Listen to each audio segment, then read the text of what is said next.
누가복음 17장 11절로 19절의 말씀을 가지고 아홉은 어디 있느냐라는 제목으로 이 시간 하나님의 은혜를 나누고자 합니다. 2008년도에 출간된 책 중에 데보라 노빌이 쓴 감사의 힘 0.3초의 기적이라는 책에 보면 이런 내용이 나옵니다. 통계적으로 감사하는 사람과 감사하지 않는 사람의 삶을 비교해 봤더니 감사하는 사람이 감사하지 않는 사람보다 행복지수와 건강지수가 훨씬 더 높다라는 말을 하면서 이 데보라 노빌은 그 책에서 윌 톰슨이라는 사람을 소개하고 있습니다. 윌 톰슨은 뉴욕 근교에 있는 패밀리 레스토랑에서 그것도 정식 직원이 아닌 일용직 직원으로 일을 하게 됩니다. 식탁보 정리 그리고 청소, 웨이터 보조 일을 하는데 이 윌 톰슨이 거기에서 일을 하게 된 이유는 단 하나의 목적이었습니다. 돈을 벌어서 멋진 오토바이를 사고 그리고 그 오토바이 뒤에 멋진 여자친구를 태워서 할보하는 것이 그가 그곳에서 일을 하는 목적이었습니다. 그런데 어느 날 하루는 그가 일하던 그 레스토랑에서 여자 종업원과 고객이 심하게 다투게 됩니다. 이 모습을 본 지배인이었던 게리 스타인만이 종업원들을 모두 호출해서 부르게 되죠. 그러면서 이 지배인은 종업원들에게 세 가지를 강조하게 되는데 그 세 가지의 강조가 윌 톰슨의 인생을 새롭게 바꾸게 됩니다. 지배인이 종업원들에게 했던 세 가지의 내용은 이렇습니다. 첫 번째는 고객에게 진심으로 감사하라. 두 번째는 고객이 우리에게 월급을 준다. 그것만으로도 감사할 충분한 이유가 있다. 세 번째는 고객이 있기에 우리가 있는 것이다. 이 말을 듣고 윌 톰슨이 자신이 감사의 삶을 실천해 보기로 마음을 먹고 이제 하루하루 감사해야 될 이유들, 조건들을 찾기 시작하며 감사를 하기 시작합니다. 그런데 놀랍게도 이때부터 그의 삶에 변화들이 생기기 시작합니다. 이전까지는 돈을 많이 벌어서 돈을 빨리 벌어서 멋진 오토바이만을 구입하기 위해 그렇게 일을 했는데 그러다 보니까 많이 오는 고객들이 식상하게 느껴지고 너무 지겹고 그리고 매장에 찾아와주는 손님들이 고맙기는커녕 그냥 적당히 오기만을 바랬었는데 감사의 마음을 갖게 되는 그 순간부터 일이 즐거워지기 시작하더라는 겁니다. 일은 똑같은 거예요. 그런데 마음이 바뀌게 됩니다. 심지어는 매장을 찾아와준 손님들에게 고마운 마음을 이제 표현하기 시작했습니다. 그런데 놀랍게도 그의 서비스는 매장을 찾아준 손님들의 마음을 만족시키게 됩니다. 그러면서 고객들로부터 인기 투표를 얻어서 1위를 차지하게 됩니다.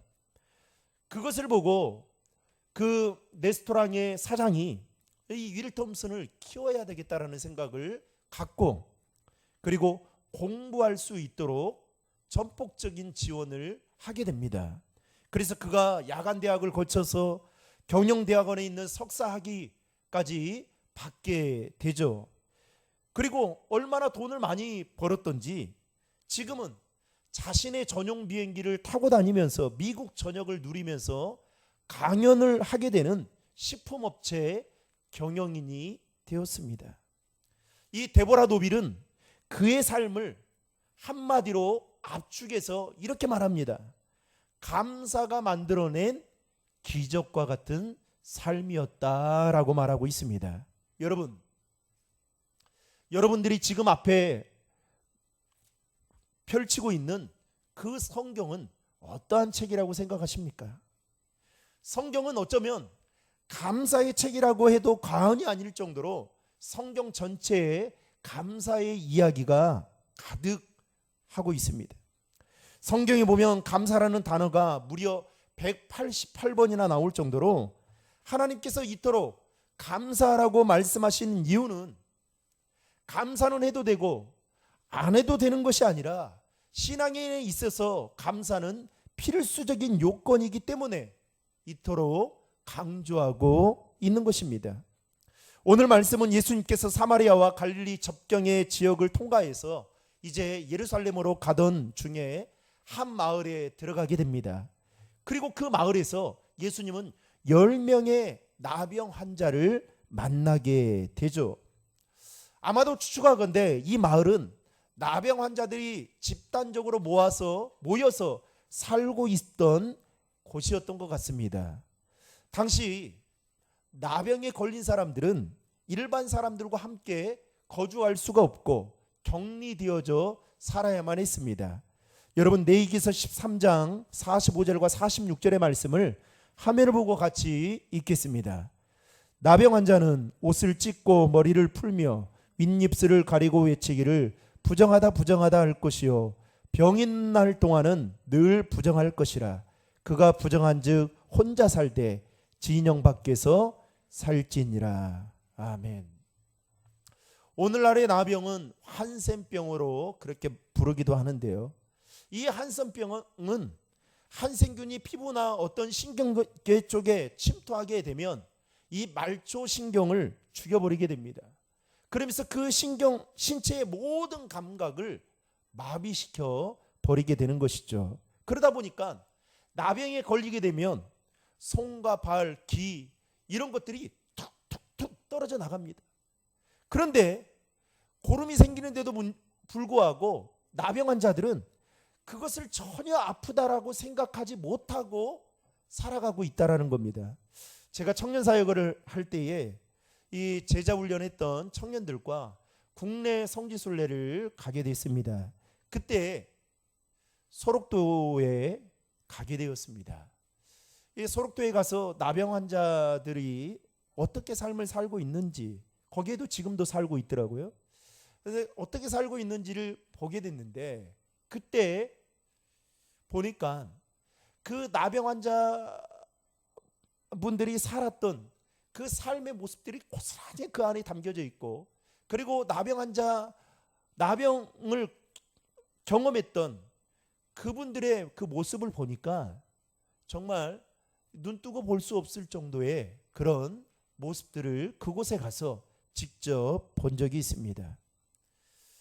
여러분, 성경에 보면 예수님 당시 유대인들은 나병에 걸리면 어떤 생각을 하고 있었느냐? 하나님의 심판을 받아서 그런 병이 생겼다라고 생각을 했습니다. 그래서 나병 환자들은 오늘 말씀에도 보면 부정 환자로 취급을 당해서 철저하게 많은 사람들로부터 외면과 소외를 당하며 살아야만 했던 것입니다.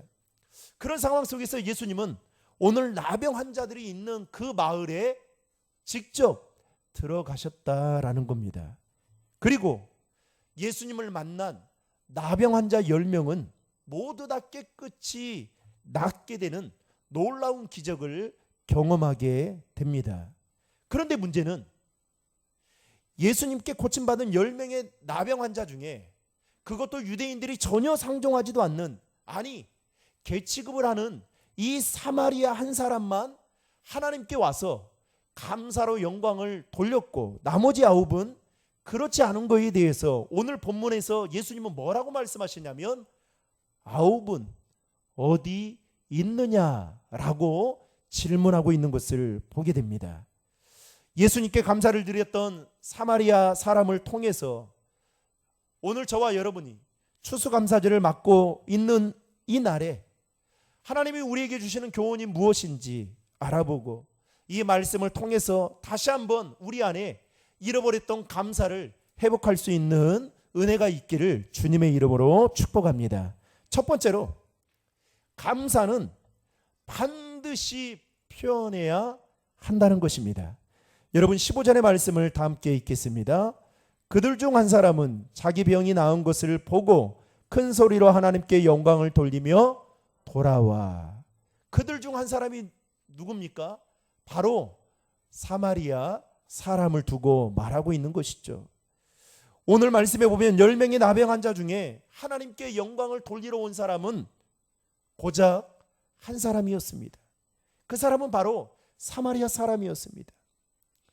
그런데 9명의 사람은 똑같은 은혜를 입고 똑같이 감사해야 할 조건이 있음에도 불구하고 예수님께 찾아오지 않고 별도의 감사의 마음도 표현하지 않았다라는 겁니다. 여러분, 인간관계에 있어서 사랑은 참 중요합니다. 남녀 간의 사랑, 부부 간의 사랑, 친한 친구 관계의 사랑은 참 중요합니다. 그런데 물어보겠습니다. 여러분, 사랑이 보입니까? 사랑이 손에 잡혀집니까? 사랑은 너무나도 중요한데 눈에 보이거나 손에 잡히지 않습니다. 그런데 여러분, 어떻게 내 남편이, 내 아내가 나를 사랑한다고 알고 있습니까? 나를 사랑한다고 확신하고 있습니까? 그것은 알 수 있는 방법이 단 하나죠. 무엇 때문입니까? 표현해 주니까. 집에 나갈 때, 직장에 출근할 때 안아주고 뽀뽀해주고, 그리고 자녀들은 껴안으면서 칭찬의 말을 해주고 축복의 말을 해주고 표현하니까 아는 거 아니겠습니까? 상대방이 나를 어떻게 생각하고 있는지 그 표현을 해주는 말 한마디로 우리는 알아가곤 합니다. 그런 점에서 보면 사랑은 어떤 형태로든지 표현해야 하는 것이죠. 여러분, 성경에 보면 하나님이 우리를 사랑하신다는 것을 성경 전체에서 말씀하고 있습니다. 그리고 하나님은 하나밖에 없는 아들이신 예수님을 이 땅에 보내주셨습니다. 그 예수님은 육신의 몸을 입고 이 땅에 오셔서 우리의 죄를 대신해서 십자가를 지심으로 하나님께서 우리를 사랑하신다라는 것을 예수님을 통해서 확실하게 보여주셨습니다. 그래서 우리는 십자가를 볼 때마다 예수님의 사랑을 알 수 있는 것이죠.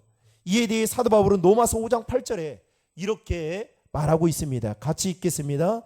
우리가 아직 죄인 되었을 때에 그리스도께서 우리를 위하여 죽으심으로 하나님께서 우리에게 대한 자기의 사랑을 확증하셨느니라.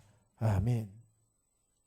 예수님은 말로만, 하나님은 우리에게 말로만 사랑하신다고 말씀하신 것이 아니라 예수님을 통해서, 예수님의 십자가의 사랑을 통해서 우리에게 표현해 주심으로 말미암아 사랑을 한다라는 것을 확실히 알려주셨습니다. 여러분, 사랑도 표현해야 알 수가 있듯이 감사라는 것도 마찬가지입니다. 입술로 표현해야, 행동으로 표현해야 알 수 있는 것이죠. 저는 목회자이다 보니까 성도들로부터 참 대접을 생각지 않게 많이 받게 됩니다. 목양실에 있으면 똑똑하고 오셔요. 그래서 목사님, 오늘 식사하셔야 될 텐데 이것 좀 드세요. 그러면 집에서 찰밥도 만들어 오시고요. 그리고 또 뭐 음료도, 건강 음료도 만들어 오시고, 그리고 음료수도 사 오시고, 또 때로는 목사님 이거 맛있는 거 사 드시라고 봉투에 돈도 넣어가지고 주시고, 그리고 식사하러 가자고. 그러면 식사하러 가면 저 같으면 3,000원짜리 먹는데 9,000원, 만원짜리 더 비싼 거 드시라고 늘 섬김을 이렇게 받습니다. 그런데 제가 늘 그걸로 끝나지 않아요. 저도 표현을 해야 될 거 아니에요. 집사님, 권사님 감사합니다. 카톡으로라도 늘, 아니면 앞에서라도 감사. 그리고 어떻게 해요? 그냥 돌려보낼 수 없잖아요. 뭐가 있으면 드리기도 하고, 또 없으면 기도라도 해드리고 보냅니다. 이게 다 감사의 표현인 거죠. 여러분, CCM 찬양 중에 그 사랑 얼마나라는 그런 곡이 있습니다. 그 가사의 내용이 보면 이렇습니다. 다 표현 못해도 나 표현하리라. 다 고백 못해도 나 고백하리라. 다 알 수 없어도 나 알아가리라. 다 닮지 못해도 나 닮아가리라. 여러분, 저와 여러분이 하나님의 은혜를 아는 자라면 다른 사람은 다 표현하지 못한다 할지라도 우리는 표현할 수 있어야 됩니다. 다른 사람은 다 고백하는 것을 부끄러워한다 할지라도 우리가 하나님의 은혜를 알고 하나님의 사랑을 아는 자라면 고백할 수 있어야 되는 것이죠. 그래서 표현하는 것이 매우 매우 중요한 것입니다. 오늘 본문에 나오는 사마리아 사람은 하나님께 나와 감사의 마음을 표현했던 것을 보게 됩니다. 그때 그 감사의 마음을 표현한 사마리아 사람에게 예수님은 뭐라고 말씀하시냐면 19절에 이렇게 말씀합니다. 같이 화면을 보고 읽겠습니다. 그에게 이르시되 일어나 가라, 내 믿음이 너를 구원하였느니라 하시더라. 아멘.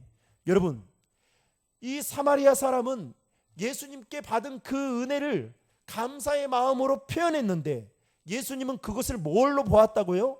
믿음으로 보시고 구원의 은혜를 베풀어 주셨다는 것입니다. 사랑하는 성도 여러분, 이번 추수감사절을 통해서 그동안 주님께 받은 그 은혜에 대한 감사의 마음을 여러분 잘 표현하지 못했다면 오늘 이 시간부터 주님께 받은 그 은혜에 대한 감사의 마음을 표현할 수 있기를 주님의 이름으로 축원합니다. 두 번째로, 감사는 은혜를 아는 자만이 할 수 있습니다. 예수님께서 나병 환자들이 있는 마을에 들어가실 때에 부정한 자로 취급받은 그들은 예수님께 가까이 갈 수가 없었습니다. 그 당시 때 이 나병 환자들은 자신이 뭔가 물건에 손을 대면 이 물건에 손댄 이 물건도 부정한 것으로 취급받았습니다. 그러다 보니까 사람들을 만나고 싶어도 만날 수 없는 거예요. 가까이 가고 싶어도 갈 수가 없습니다. 그래서 그들은 오늘 본문에 보면 멀찍이 예수님을 향해서 이렇게 말합니다. 우리를 불쌍히 여겨주소서라고 말을 합니다.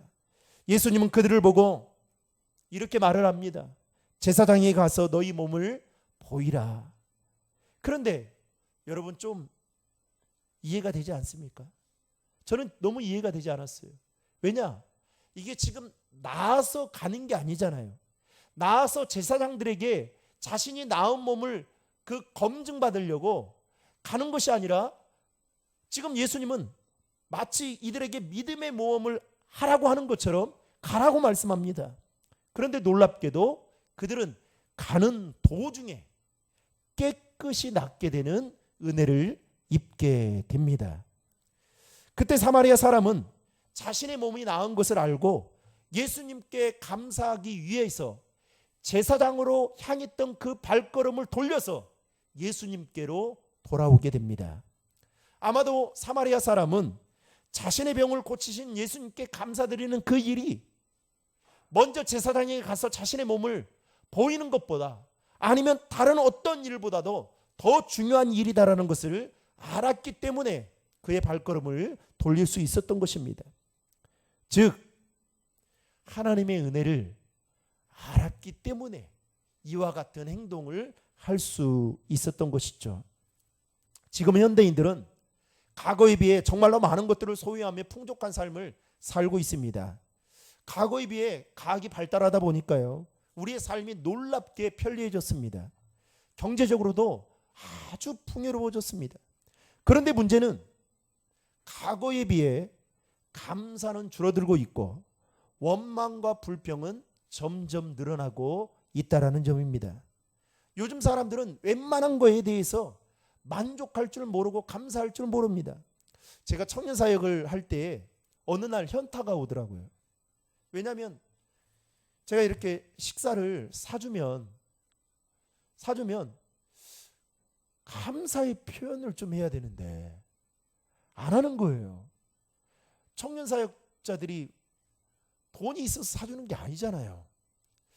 그래서 이거 안 되겠다 싶어가지고 내가 밥 사면 너는 차 사라. 청년 사역할 때는 그렇게 국룰처럼 정했어요. 그래서 7년 동안 사역하면서 그렇게 했습니다. 밥을 사면 내가 차를 사고 내가 차 사면 너는 밥 사라. 이렇게 했어요. 그런데 중요한 것은 생각해서 청년들을 만나서 밥을 사주면 잘 감사하다라는 말을 안 해요. 그래서 왜 그럴까? 그랬더니 어느 날 깨달았습니다. 아, 자기들이 좋아하는 거 사줘야 감사하다라는 말을 하는 거구나. 그래서 그때부터 뭐 먹고 싶냐라고 물었습니다. 그러니까 그때서야 목사님 감사합니다 하더라고요. 여러분, 요즘 애들 보십시오. 자녀들 보십시오. 웬만한 거에 만족할 줄 모르고 감사할 줄 모릅니다. 현대인들의 삶에 필요한 모든 것들은 소유하게 되었지만 감사와 기쁨과 행복은 점점 잃어버리고 있습니다. 그래서 한 철학자는 현대사회를 가리켜서 불평의 문화시대다라고 이렇게 말하기도 했습니다. 자, 그렇다면 오늘날 현대인들이 감사하지 못하는 이유에 대해서 크게 세 가지를 들 수가 있는데, 첫 번째는 당연하다라는 생각 때문입니다. 여러분, 건강할 때는 건강한 것에 대해서 당연하다고 생각하고 잘 감사하지 않습니다. 그런데 건강이 좋지 않아서 병원 신세를 오래 하다 보면 그때서야 비로소 깨닫게 되죠. 건강한 것이 당연한 일이 아니구나라는 것을 깨닫고 비로소 감사하게 됩니다. 직장생활 마찬가지죠. 직장을 다닐 때에는 감사하지 않습니다. 감사를 모릅니다. 그런데 여러 가지 사정으로 인해서 다니던 직장을 이제 다니지 못하게 되면 비로소 직장을 다니는 것이 당연한 일이 아니구나라는 것을 깨닫고 감사하게 됩니다. 이스라엘 백성들이 광야 생활 중에 먹을 것이 없어서 힘들어할 때가 있었습니다. 그때 하나님이 그들에게 만나를 내려 주셔서 먹게 되죠. 그런데 어느 순간부터 만나를 먹는데 그것을 당연하게 생각하게 됩니다. 그래서 감사하지 못하게 돼요. 그래서 그들이 뭐라고 하냐면 하나님께 원망부패하면서 애굽에서 노예로 지낼 때도 고기를 먹었던 때가 있었는데 우리에게 좀 고기 좀 주십시오. 좀 이쑤시개로 이빨 좀 한번 쑤셔보겠다는 거예요. 그러면서 원망부패를 합니다.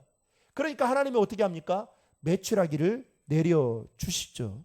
여러분, 우리가 삶 속에서 누리는 모든 것들은 당연하다고 생각하면 감사할 수 없습니다. 한 가지 분명한 사실은 저와 여러분들이 지금 누리고 있는 그 모든 것들이 당연한 것이 아니라 감사해야 할 것들이다라는 것입니다. 이 사실을 알고 깨달으면 여러분 하나님께 감사할 수 있게 되는 것입니다. 현대인들이 감사하지 못하는 이유 두 번째는 다른 사람과 비교하기 때문입니다. 마태복음 20장에 나오는 포도원 품꾼이나 마태복음 25장에 나오는 달란트 비유들을 보면 여러분 한 달란트 받은 종이 비교로 인해서 감사가 순식간에 원망으로 바뀌게 된 것을 보게 됩니다. 주인은 한 번도 그에게 너 왜 이렇게 한 달란트 받을 만한 그런 능력이 이거밖에 없느냐 이렇게 말한 적이 없어요. 자격지심 때문인지는 모르겠지만 다른 사람과 비교하다 보니까 그게 원망으로 바뀌게 되는 겁니다. 여러분, 감사의 마음을 갖고 있다 할지라도 감사의 마음을 순식간에 증발시키는 것이 무엇인지 아십니까? 바로 비교예요. 여러분 지금 강단 장식 이뻐요 안 이뻐요? 표현 좀 하세요. 이뻐요 안 이뻐요? 예, 이쁘잖아요. 그런데 여러분, 제가 이 강단 장식을 하는 신권사님과 제 능력과 비교하면 저는 이런 능력이 없어요. 예? 있어도 할 수가 없습니다. 사람마다 여러분 다 가지고 있는 게 다르지 않습니까? 그렇죠? 여러분 지문이 다르듯이 하나님은 우리에게 주신 달란트가 다 다르단 말이죠. 그런데 우리는 어떻게 해요? 자꾸만 비교하게 되는 거예요. 비교하다 보니까 감사를 못하게 되는 것이죠. 여러분 비교라는 것은 그렇습니다. 자신의 인생을 더 불행하게 만들고 원망과 불평이라는 깊은 늪에 빠지게 되는 거예요. 그래서 결국은 어떻게 되느냐? 감사하지 못하는 인생으로 살아가게 만든다라는 것입니다. 사랑하는 성도 여러분, 저와 여러분 안에 비교, 남과 비교하는 그 비교 의식의 마음들이 오늘 이 시간 예수 이름으로 떠나는 은혜가 있기를 주님의 이름으로 축복합니다. 여러분, 하나님 앞에서 다 존귀한 자들이에요. 현대인들이 감사하지 못하는 세 번째 이유는 마음의 쓴뿌리 때문입니다. 다른 사람들로 인해 갖게 되는 그 거절감, 열등감, 분노와 용서하지 못하는 그 마음의 쓴뿌리가 결국은 감사하지 못하게 만들고 감사를 가로막게 만든다라는 겁니다. 여러분, 설교의 황태자로 불렸던 이 찰스 스펄전은 감사에 대해서 이와 같은 말을 했습니다. 같이 한번 읽을까요? 한 자루의 촛불을 인하여 감사하는 자에게 별빛을 주시고, 별빛을 인하여 감사하는 자에게 달빛을 주시고, 달빛을 인하여 감사하는 자에게는 햇빛을 주시고, 햇빛을 인하여 감사하는 자에게는 햇빛도 필요 없는 천국을 주신다. 아멘. 여러분, 감사는 더하기와 같아서 모든 것에 감사하면 하나님의 축복이 더해집니다. 그런데 반대로 원망과 불평은 빼기와 같아서 원망하고 불평하게 되면 있는 것까지 빼앗기고 사라지게 되는 것입니다. 감사를 잃어버린 이 시대 속에 하나님은 오늘 말씀을 통해서 저와 여러분들에게 이렇게 말씀합니다. 아홉은 어디 있느냐? 즉 감사해야 할 사람을 하나님은 오늘 또 찾고 계신다는 것입니다. 그리고 하나님은 그리스도인들이 범사에 감사해야 할 것을 분명하게 말씀하셨습니다. 여러분, 데살로니가전서 5장 18절의 말씀 다 함께 읽겠습니다. 범사에 감사하라. 이것이 그리스도 예수 안에서 너희를 향하신 하나님의 뜻이니라. 아멘. 여러분, 우리를 향하신 하나님의 뜻은 그야말로 거대한 것이 아니에요. 큰 것이 아닙니다. 범사에 감사하는 것이에요. 없음에도 불구하고 감사할 수 있는 그 믿음, 하나님의 은혜를 받으면 그것을 은혜로 알고 감사할 수 있는 그 믿음, 하나님은 그것을 저와 여러분들이 갖고 살아가기를 원하신다는 것입니다. 사랑하는 신도림 중앙의 성도 여러분, 추수감사절을 맞아 내 안에 잃어버렸던 감사는 무엇인지 다시 한번 생각해보고, 모든 것이 하나님의 은혜이고 모든 것이 감사해야 할 제목들임을 알고 범사에 감사하는 것이야말로 하나님의 뜻임을 알아 저와 여러분들의 삶이 늘 감사로 충만한 삶이 되기를 주님의 이름으로 축복합니다.